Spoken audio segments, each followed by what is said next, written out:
And our second main topic today gets submitted to us by Jacob Vence, who writes, "Hey, John. Apple TV Plus has been one of my favorite streaming apps lately, me too, to be honest, especially with Ted Lasso. I wanted to know if you've had a chance to watch their new highly anticipated series, Invasion, yet. They've launched the first 3 episodes, and I'm really interested in seeing where they go from here. What do you think of it so far? Do you see a lot of potential here?" All right, thanks a lot for sending that in. And yeah, ever since I saw the first teaser for Invasion, I think that's Sam Neill playing the sheriff. Ever since I saw the first teaser for it, I thought, ooh, this could be really, really good. Then when I realized that Simon Kinberg, who, put the mess of X-Men, Dark Phoenix, whatever what was, let's put that aside for a second. I've really liked a hell of a lot of Simon Kinberg's work. I think he's great. I mean, I don't think an X-Men film was the right property to make your directorial debut. Kind of proved that, but that notwithstanding, I really do like Simon Kinberg a lot. He has brought a lot to the world of geek fandom and stuff like that, so that really interested me. And I also liked, as more and more teasers for the series started to come out, I really liked the notion that it kind of felt like this was going to be kind of a slow burn kind of a story. And I kind of like it when slow burns get applied to things like sci-fi, right?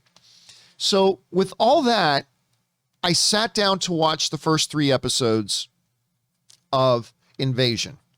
And before I give you my thoughts, let me share with you some thoughts of television critics from over at, I believe, IndieWire, who wrote the following, and I kind of, unfortunately, have to agree with them. They wrote this: "Invasion has a few of those," talking about tropes. "One of the first clues that this newest Apple TV Plus series, created by Simon Kinberg and David Weil, isn't doing much more than rearranging a box full of previously used ideas. Sheriff John Bell Tyson, Sam Neill, is serving his final days as a sheriff in Oklahoma town. Anisha Malik, played by, and I'm sure I'm going to butcher this name, forget it, I butcher all names, Golshafeth Farhani, is in the midst of a crisis that could crumble her family's suburban Long Island happiness. Mitsuki Yamato, Shioli Kutsunana, who, by the way, I believe she's the girl who played, what's in Deadpool 2. She played the girlfriend. What was the girlfriend's name that she's one who always said, 'Hi, Wade.' Remember that? I think that's the same girl. I'm pretty sure that's the same girl. I could be wrong about that. But at any rate, is in the midst of a crisis of family, sits on the command center of historic launch from a Japanese space program. So what they're talking about in IndieWire, Yukio, thank you everybody in the live chat. I believe that girl, the Japanese girl in the show Invasion, I believe that's Yukio. Correct me if I'm wrong, but I think that's her. Anyway, so IndieWire, they were first saying that it's stereotypical in a lot of these disaster movies that we first meet the main characters when they're in a terrible place in their lives. They're in the midst of a terrible personal tragedy, or they're at their personal lows. And they're right. Like most disaster movies, that's what happens. We meet the main character and completely unrelated to the topic or to the plot of the film, they're at a real low in their life. Maybe their best friend just died, or they just lost their job, or they can't get their screenplay picked up, or, something like that, right? And then the IndieWire writer points out, and that's exactly what they do in Invasion. Every single character you meet is like at this low point in their lives. It's like, wow, yeah, that's really well said. I will say this. I really wanted to like Invasion.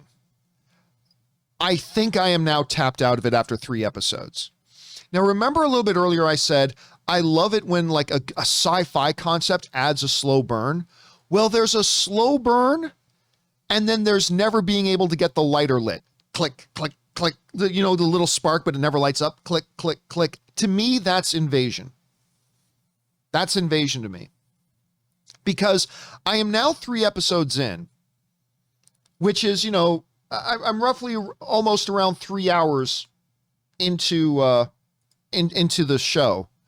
And after 3 hours, it's been the same thing over and over and over again. For those of you who've seen the series, you know exactly what I'm talking about. Oh, we meet this person in their life. Things aren't going so good. And then something mysterious happens. Now we go meet somebody else in their life, and things aren't going so good. And something mysterious happens. Then we go over here across the ocean, and we meet somebody else who's in a not very good place in their life. And then something mysterious happens. And then we go back to the first person. They're still not so good. And something mysterious. It is 3 hours of this.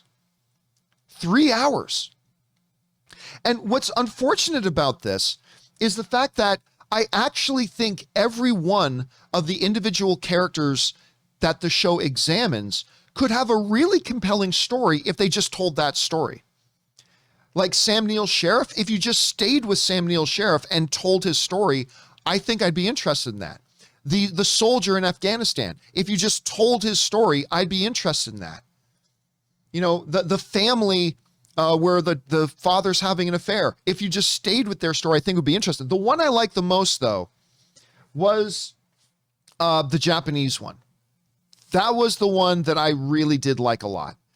Because the one with Yukio, and I'm sure I can't pronounce her last name. I'm just going to call her Yukio from now on. But the story with her, the way they set it up with she was actually secretly in love with, like, her and the lead main astronaut are actually secretly in love with each other. And they're deeply, deeply in love, and the tragedy of losing one and all that. There is a fascinating story there to tell.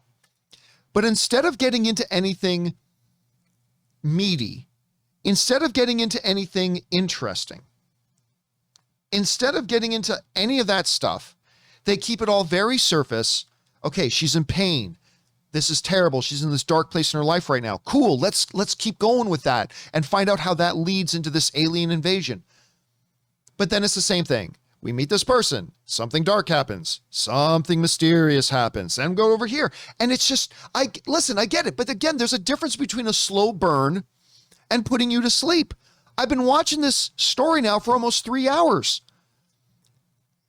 And we're just getting at the world going, oh, hey, something funny's going on. We're 3 hours in. So this is something that I wanted to enjoy. And for all I know, maybe business is going to pick up, and this is going to turn into a fantastic show and all that kind of stuff. Unfortunately, I got to say, I'm probably not going to be around to watch it. I've just kind of given up on it. I gave it 3 hours. It didn't do anything to hook me in 3 hours.